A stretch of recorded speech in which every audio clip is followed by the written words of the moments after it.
And one of my favorite treatments that we have are these little gems called the Wrinkle Smoothing Capsules. And they're great because each of these little pods is a single dose, and you just twist it open, you get the product out, and then you use it on those targeted areas where you start noticing fine lines and wrinkles. So for me, it's around my mouth,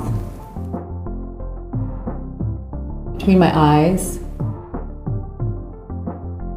and crow's feet. They're full of antioxidants, peptides, and also hyaluronic. So you're gonna get the instant effect of filling and plumping, but you're also gonna get a treatment over time. They work under makeup, but they're also something that you could use at night. One of my favorites, Wrinkle Smoothing Capsules.